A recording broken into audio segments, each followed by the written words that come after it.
Bonjour tout le monde, bienvenue au podcast, j'espère que vous êtes en top shape.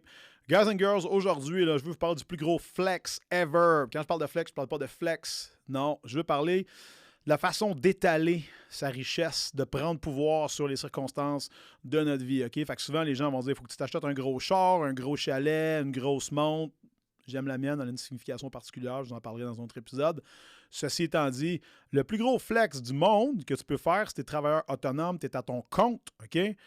Tu es boss d'une business, tu travailles en one-on-one, tu fais de la consultation, name it, OK? Moi, j'utilise mon expérience à moi aujourd'hui pour vous parler du plus gros flex de ta vie et c'est le suivant, choisir tes clients, OK? Le plus gros flex point que tu peux faire aujourd'hui, là, c'est de prendre ton pire client puis le colisser dehors, OK? Le mettre à la porte, t'en débarrasser. Je vous raconte cette histoire-là, OK? Dans ce temps-là, je travaillais au Projet à Montréal en 2015-16. Je ne m'étais jamais débarrassé d'un client, OK? Moi, mes clients sont comme de l'or, je m'attache à eux autres, on développe des relations personnelles, on développe une certaine amitié, dans certains cas un peu plus, dans certains cas moins, mais ça reste que on a cette connexion-là de « t'as besoin d'aide, viens me voir, je vais t'aider, OK? » Puis moi, dans mon type de personnalité, je suis quelqu'un qui dérive beaucoup de self-esteem, de confiance en moi, d'estime de soi, plutôt, on va dire, de l'aide que j'apporte aux autres. Fait que pour moi, mon métier me nourrit énormément au niveau psychologique puis affectif, OK?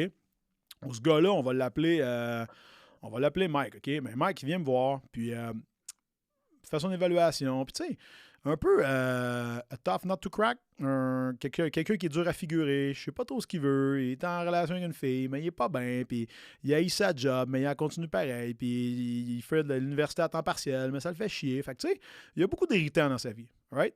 Puis Mike, ben, il rush avec ces affaires-là, mais il show up pareil. T'sais. Il prend 2 entraînements par semaine. Dans ce temps-là, je ne charge pas très cher. On recule de 7-8 ans. Il vient 2 jours semaine avec moi.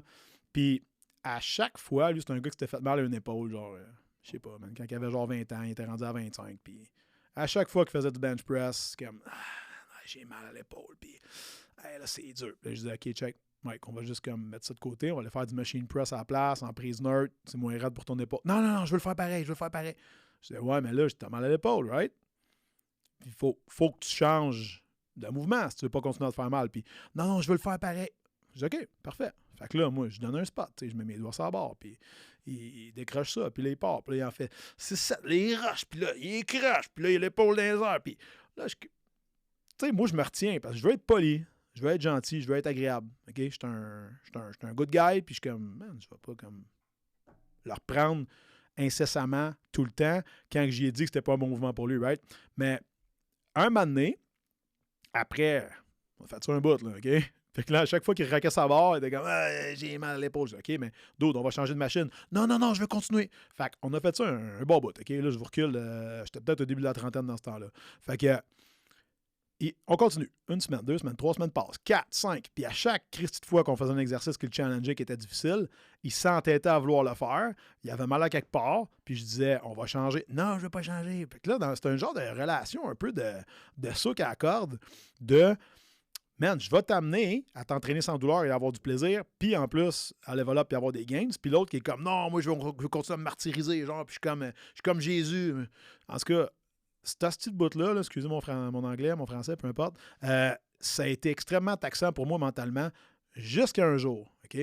Puis ce jour-là, je m'en rappelle encore comme c'était hier. On était dernier bench press, décliné, OK? Dans le vieux Pro Gym, ceux qui ont déjà été vont comprendre, au fond à gauche, proche de la salle de pause, OK? Puis il décroche ça une autre fois. Il fait 2-3 reps. Là, j'ai mal. Je dis, OK, raccroche ta barre. Je dis, raccroche. Ouais, non, je le fais. Je pogne sa barre, je la fous dans le rack. Je dis, OK, là, tu t'en viens avec moi dans le bureau. Puis, faut que je te parle. Fait que là, on part, on marche, puis c'est quand même loin. Puis là, on s'en va dans mon bureau. Je rentre, ferme la porte. Puis je dis, Mike, il faut absolument que je t'en parle. Je suis plus capable, OK? Je t'apprécie beaucoup comme personne, puis c'était vrai le pire. Là. C'est, le gars, je me levais pas à la nuit pour l'haïr, là, OK?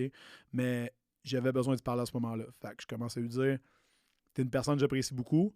Cependant, au niveau professionnel, tu n'es pas entraînable par moi, OK? Je peux te référer à quelqu'un d'autre, mais moi, je suis pas capable de travailler avec toi. Je suis pas capable de faire passer mon message. Puis actuellement, il y a cette résistance-là que tu as, OK, d'être locked in sur quelque chose et de ne pas vouloir déroger, malgré le fait que tu as des douleurs, que tu as des restrictions. Moi, ma job, c'est de t'aider, OK? Mais en même temps, là, si tu ne veux pas être aidé, ben, je ne peux pas le faire à ta place. Donc, à partir d'aujourd'hui, là, OK, je vais devoir annuler ton abonnement. Fait que j'ai carrément annulé, j'ai refund, je l'ai remboursé. Qu'est-ce qu'il m'avait donné comme argent à ce moment-là, que je ne me souviens plus le montant. Puis, l'affaire qui est arrivée, c'est que Mike, au lieu de le prendre comme un homme, puis comme, tu sais quoi, man, je t'entends, puis même pas genre, je vais me corriger, ou je vais changer, ou il part à pleurer. Il part à pleurer. Puis le gars, c'est un grown-up, là. C'est une pièce d'homme, là. C'est deux, là. Un grand gaillard, là. Ben, Chris, il part à pleurer, puis là, je sais pas quoi faire, moi. Fait que là, je suis comme... Je donne des Kleenex, tu sais. Là, je dis, ben, tu sais, Mike, ça va être comme terminé pour aujourd'hui, puis voilà tes sous, puis tout ça. Fait que, tu sais, no big deals, des choses qui arrivent, mais tu sais, je suis pas la bonne personne pour toi. Puis il pleure, puis là, je suis comme, fuck, il est pas grand le bureau, là, tu sais, quand t'es un grand gars qui pleure de même. Fait que là, il s'assit sur mon genre, j'ai un divan dans mon bureau, il s'assit là, puis il pleure. Là, je me suis comme dit, tabarnane, j'ai-tu fait comme la goutte qui fait déborder le vase, vas-tu tomber en dépression? Genre, vas-tu se foutre au bout d'une corde? Je sais pas, moi, je veux pas ça, tu sais.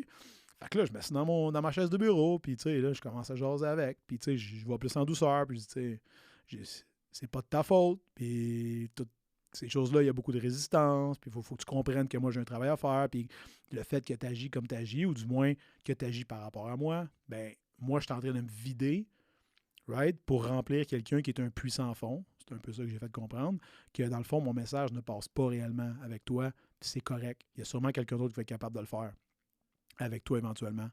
Puis c'est à ce moment-là que j'ai catché que le plus gros flex ever que tu pouvais faire dans ton entreprise, c'est pas d'accueillir des clients de rêve. C'est pas de t'acheter une Bugatti, une McLaren ou R8 ou n'importe quel char qui n'a pas rapport. By the way, je suis pas un gars de char, là.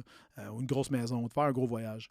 Le plus gros flex ever que tu peux faire, OK, c'est de prendre ce client-là qui te pourrit la vie puis de dire dude, je suis plus capable de t'entraîner, je suis plus capable de te servir ton muffin le matin ou de faire ta prescription de lunettes ou d'être ton massothérapeute. Je dois te mettre à l'extérieur. Si moi, je veux sauver ma peau et continuer à aider plus de monde qui ont besoin de moi, qui ont besoin de mes conseils et qui veulent vraiment level up, je dois te foutre dehors. Ce que j'ai fait ce jour-là. Et je l'ai refait à d'autres fois par la suite. OK? Fait que si tu es à ton compte aujourd'hui, tu as une personne comme ça dans ton entourage qui te tire du jus, qui te met à terre, tu sais que tu as rendez-vous avec dans 20 minutes, puis ça te fait faire l'anxiété, puis tu as une boule dans ton ventre, que tu es comme, oh shit, je me sens pas bien, il s'en vient, elle s'en vient, je sais pas comment je vais dealer avec. Ben, ça, là, c'est juste un cue que tu as besoin de toi analyser. Comment je me sens par rapport à cette personne-là? Est-ce que je peux me détacher de comment je file pour être capable d'encaisser ce qu'elle va m'amener? OK? Et si mon énergie ne me le permet pas, ou carrément qu'on a deux caractères qui sont complètement incompatibles, ça va arriver. Quand tu commences dans le domaine, tu essaies de desservir tout le monde, tu veux surtout gagner ta vie, tu ne veux pas perdre de sous, on s'en va en récession, as-tu les moyens de refuser un client?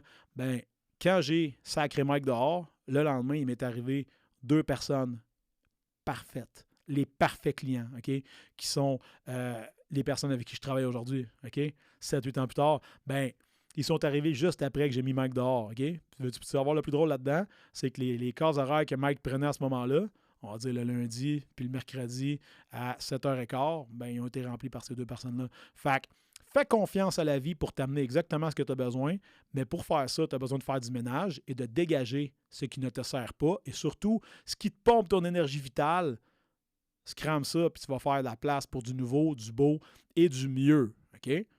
Mais pour ça, tu dois en premier lieu, couper les ponts avec des personnes qui ne te servent plus. Puis je sais que des fois, c'est déchirant et ça va te faire mal, mais c'est avec ça que tu vas devenir un homme, que tu vas devenir une femme, puis qu'éventuellement, tu vas pouvoir dire « Hey, je suis un entrepreneur. Pourquoi?